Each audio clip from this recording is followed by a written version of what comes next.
समाजातील प्रत्येक घटना थेट आपल्यापर्यंत पोहोचवणारे आपलं हक्काचं न्यूज चॅनल क्रांती सूर्य न्यूज. संपादक शशिकांत राजवंत. अखिल भारतीय मराठी पत्रकार परिषदेतर्फे 22 फेब्रुवारी 2026 रोजी देण्यात आलेला राज्यस्तरीय वसंतराव काणे आदर्श तालुका पत्रकार संघ पुरस्कार पलूस तालुका मराठी पत्रकार संघाला प्राप्त झाल्याबद्दल राष्ट्रवादी काँग्रेस पार्टी जनसंपर्क कार्यालय पलूस तसेच स्वर्गीय यशवंतराव चव्हाण स्मृती गौरव समिती सांगली यांच्या वतीने जाहीर सत्कार समारंभाचे आयोजन करण्यात आले. हा कार्यक्रम प्रदीप कदम आप्पा यांच्या मार्गदर्शनाखाली मोठ्या उत्साहात पार पडला. पलूस तालुका पत्रकार संघाला राज्यस्तरीय पुरस्कार प्राप्त झाल्यानंतर पलूस तालुक्यात प्रथमच इतक्या भव्य स्वरूपात पत्रकारांचा गौरव करण्यात आला. या कार्यक्रमाद्वारे प्रदीप कदम आप्पा यांनी पत्रकारांच्या कार्याचा सन्मान करून त्यांच्या योगदानाची दखल घेतली आहे. पत्रकार समाजातील विविध प्रश्न, समस्या व घडामोडी समाजापुढे मांडत असतात. त्यांच्या लेखणीमुळे समाजात जनजागृती घडते.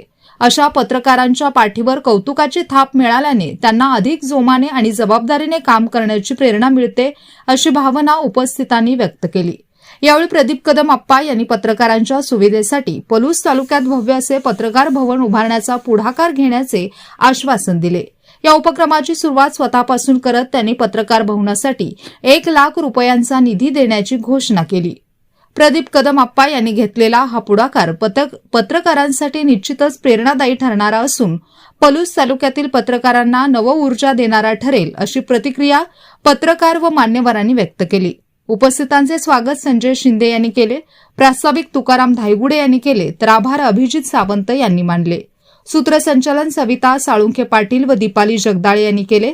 यावेळी अखिल भारतीय मराठी पत्रकार परिषदेचे कार्याध्यक्ष शिवराज काटकर, चंद्रकांत क्षीरसागर, प्रवीण शिंदे, मोहन राजमाने, तानाजीराजे जाधव यांच्यासह राष्ट्रवादी काँग्रेस पार्टीचे पदाधिकारी, कार्यकर्ते तसेच स्वर्गीय यशवंतराव चव्हाण स्मृती गौरव समितीचे सदस्य मोठ्या संख्येने उपस्थित होते.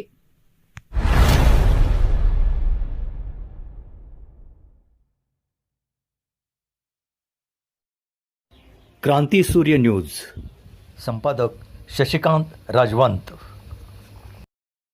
सबस्क्राईब करा,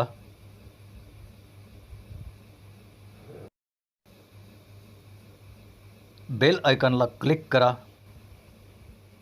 आणि लाईक करायला विसरू नका.